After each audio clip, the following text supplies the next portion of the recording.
Hi, today I have a question from Sally, who's taken my course on web content optimization, and she asks this question.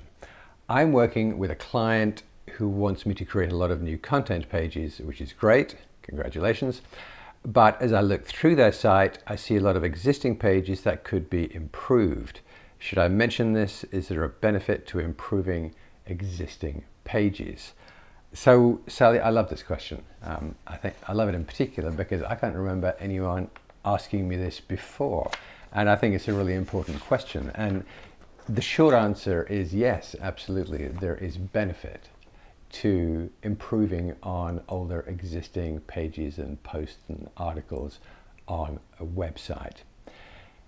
If a page is not good, if it's disappointing, then you're doing a disservice to your readers, and Google and the other search engines will probably notice that that page is of low quality as well, and kind of give you a bit of a thumbs down for that page, for any of the pages like that.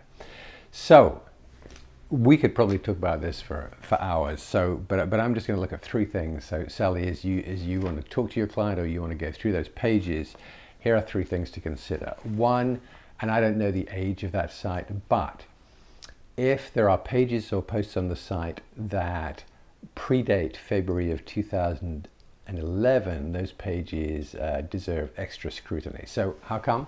Because that's the month and the year that Google published its Panda algorithm upgrade.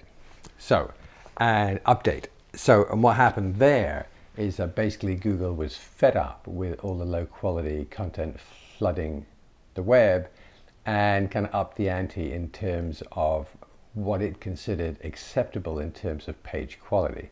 So all those old pages, 200 word pages that were derivative, they were duplicate, they were kind of scraped, they were unoriginal, uninteresting, and they were just there to try and grab organic search eyeballs. Those pages, those sites got heavily penalized by Google.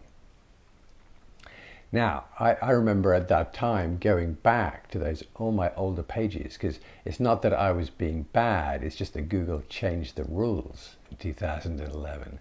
So I remember going back at that point and changing a ton of older pages on my websites to make sure that they now followed the new updated, after Panda rules. So if your client has pages that predate February of 2011, have a close look and make sure that those are quality pages, because if they're not, like I say, the site's doing a disservice to its readers, but also Google is going to notice those low quality pages are still there, and they won't be impressed.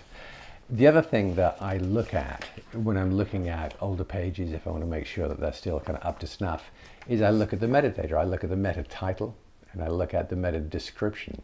I want to make sure that they were well done right at the beginning, because very often those elements get rushed, and that's a mistake. And again, I've talked about this before, and it's also, I talked about it in the course in some detail.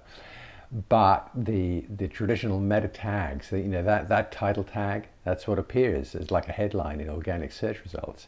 The meta tag description tag, that's what appears as the kind of description in organic search results.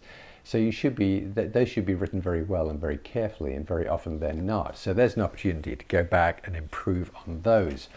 Also, with older pages and posts, very often there were no open graph tags being created. Now again, I've done a separate video on open graph tags. This is basically the social media equivalent of the traditional meta tags.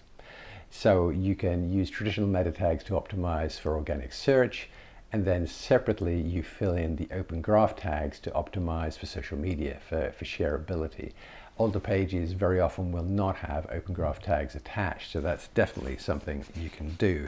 Number three, the third thing I would suggest, is look at those older pages, and very often you'll find that they are very text centric. It's the way we used to create content pages, particularly if we were in a little bit of a hurry. Whereas today, if you look at more modern posts and pages, they tend to have more images, maybe a video. They tend to be more multimedia. And a lot of this has been driven by the rise in social media and the rise in mobile platforms. You know, if people are consuming a site or viewing a site on their smartphone, they don't really want to read necessarily 1,000 words of text, but they're quite happy to watch a 2 or 3 minute video or scroll down through some photographs. So that's something else that I've done, and I've seen other people do, is go back into some of that older content and add some more media in there, adding in more photographs, more video, etc., etc. And that kind of brings an older page back to life, gives the opportunity to reshare it. And have people come back to that page again. So once again, Sally, I really appreciate the question. This is a kind of big topic, and so maybe this is just the first of several videos I can do to look at this. But yes, absolutely is the answer to your question.